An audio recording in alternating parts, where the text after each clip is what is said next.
NBC just dropped some nightmare news for the Democrat Party, confirming what we intuitively already know to be true. Take a look at what's happened with socialism. Again, Democratic Party attitudes here. 2010, it was 50-50. It's ticked up, and now in the last couple of readouts, 2/3 of Democrats saying they have a positive image of socialism. So NBC just dropped a shocking bombshell that's tearing through the Democratic Party like wildfire.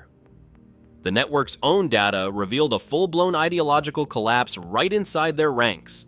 This is the moment the mask slipped and America saw what the Democrats have truly become. Well, first of all, if there was ever a time for working people to unite across our country, this is that time. You know, I'm reminded of the words of Dr. King when he said that if the labor rights movement and the civil rights movement were to ever collide, what enormous potential we would have. And we're in the midst of that right now. NBC just confirmed what millions of Americans have been whispering for years. The Democratic Party isn't the same anymore. Their own data proves it. NBC dropped polling that sent shockwaves through Washington, exposing that the Democrats have crossed a line even their most loyal voters didn't see coming. This isn't a rumor. It's hard evidence. And it's ugly. The modern Democrat Party is officially a full-blown communist party. What we're seeing isn't a political shift. It's an ideological mutation.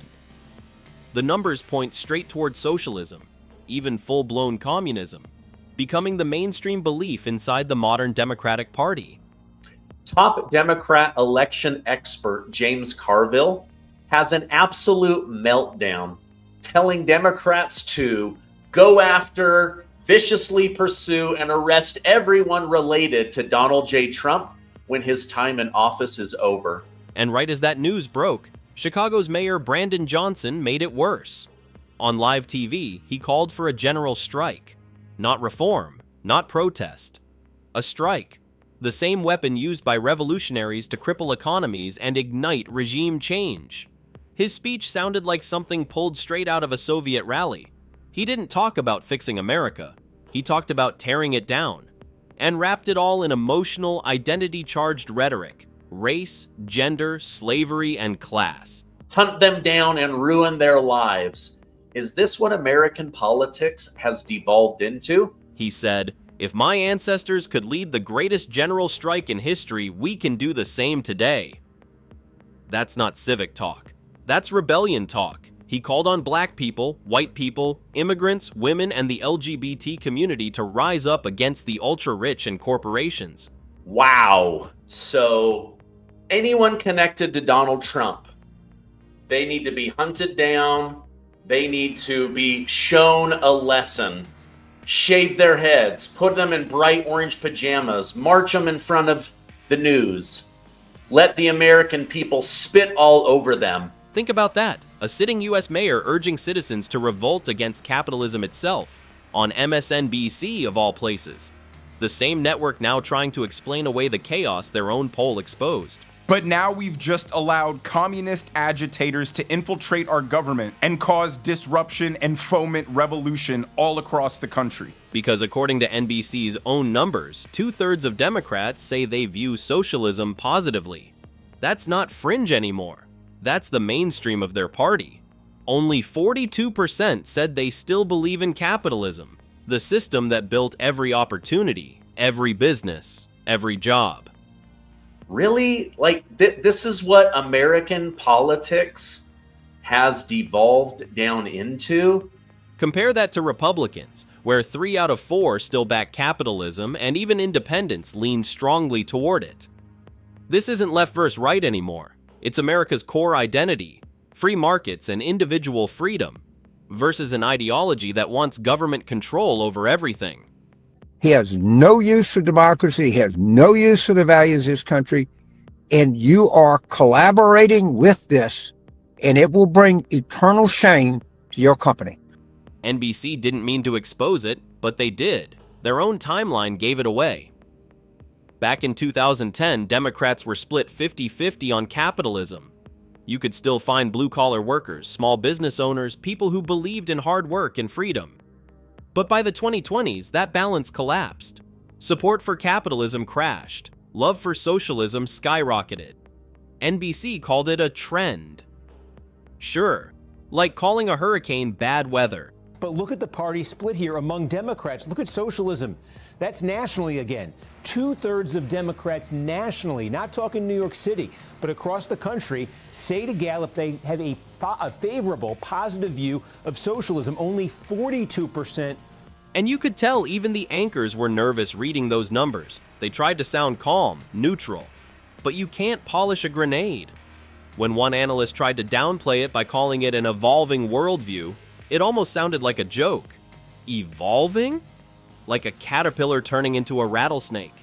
Then another panelist casually dropped the phrase, the new normal, to describe socialist candidates in New York. That was the quiet part said out loud. All of these consequences fully hitting Americans as Congress remains at a standstill. The Democratic Party has officially stopped being American in ideology. The stars and stripes are being swapped for red flags and clenched fists. Somebody who is struggling, somebody who is having a very difficult time settling into a society that he felt betrayed by and left behind by after having to go fight in Iraq and Afghanistan. I'm sorry for this. And speaking of that new normal, meet Graham Plattner, Democratic Senate candidate from Maine. The guy became infamous overnight when his old Reddit post surfaced showing open communist sympathies and racist rants against rural Americans. He called them backward and ignorant while preaching equality and unity. But it gets worse. Plattner had a tattoo that looked eerily like a Nazi symbol. Yup, the self-proclaimed socialist anti-fascist with a Nazi tattoo. You couldn't invent irony this rich. He is responding to the discovery of old Reddit posts he made trashing police officers and calling rural white Americans stupid and in some cases racist. When caught, he claimed it was from a drunken night years ago and that he didn't know what it meant. Because nothing says trust me with power like accidentally tattooing yourself with one of history's most infamous hate symbols. Socialism is the prevailing worldview of the Democrat Party. But behind the absurdity lies something deadly serious. Socialism isn't a slogan. It's the halfway house between freedom and total control. It always begins with good intentions. The government steps in, claiming it's there to protect the people, to make things fair. Then it starts seizing power, industries, banks, land, for the greater good. And once they own everything, they own you. Legal and institutional preferential treatment for any group of people that fell into the victim bucket and their cultural Marxist ideology. Weaponizing the judicial system to go after their political opponents. Communism is the fantasy ending. No money, no class, no ownership. Just peace and equality. Except it never works. Not once. Every country that's tried it ends up with dictators, fear, and starvation. The USSR? Bread lines and gulags. Venezuela? Empty shelves and millions fleeing. Cuba? 6 decades of repression and poverty. Different nations, same disaster. This? Yeah, what's it? Literally nothing. It's just a, it's a design. Is it like a possum or No, it's supposed to be like a dog. And the pattern? Always identical. Step 1, create chaos. Step 2, promise salvation. Step 3, crush dissent. It's a movie the world has seen 100 times, and America's Democrats just bought the rights to the remake.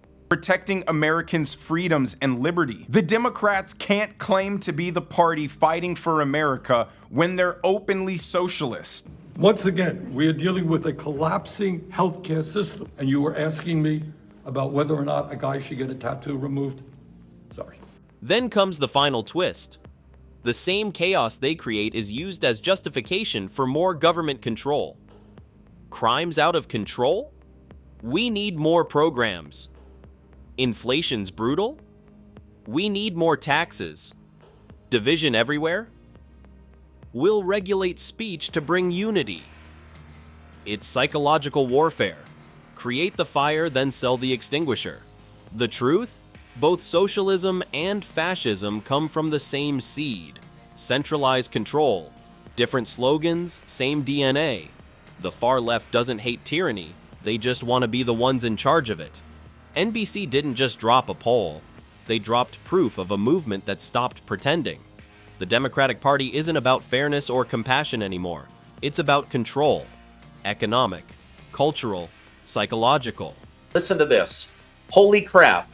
the country's largest federal workers union, just demanded Chuck Schumer and Democrats reopen the government by passing the Republican Clean Continuing Resolution. And here's the kicker. Most Americans aren't buying it. NBC's data also revealed the quiet revolt. Across race, class, and region, the majority of Americans still reject socialism. They instinctively know it doesn't work. Deep down, people understand that freedom and fairness don't come from government power. They come from opportunity. Democrats were basically split then 15 years ago, positive, negative on capitalism. And look at that number. It kind of stayed steady. And then in the last 5 years, it's fallen down to 42%, barely over 40%. And in that same time, NBC thought they were releasing another Sunday poll. Instead, they exposed the death of a brand, the collapse of a party that traded freedom for ideology. The data didn't just show discontent, it showed detachment. The modern Democrat base isn't loyal to America's principles. It's loyal to power. And that's why this moment matters. Because this isn't about left versus right anymore. It's about freedom versus control, truth versus propaganda, the American dream versus the socialist nightmare. I think one of the things you might say is it's not a revelation necessarily that socialism, that his brand of socialism might be palatable to some Democrats. It might just be further confirmation of what polling has actually been telling us for some time now, not just in New York. NBC's poll didn't just spark a headline. It cracked open the truth about what's really happening to this country. They thought they were reporting on numbers, but what they actually did was expose a national betrayal. And now the question is simple. Will Americans wake up before the system they built gets handed over to the ideology they once fought against? Like this video and subscribe to the channel to get more updates.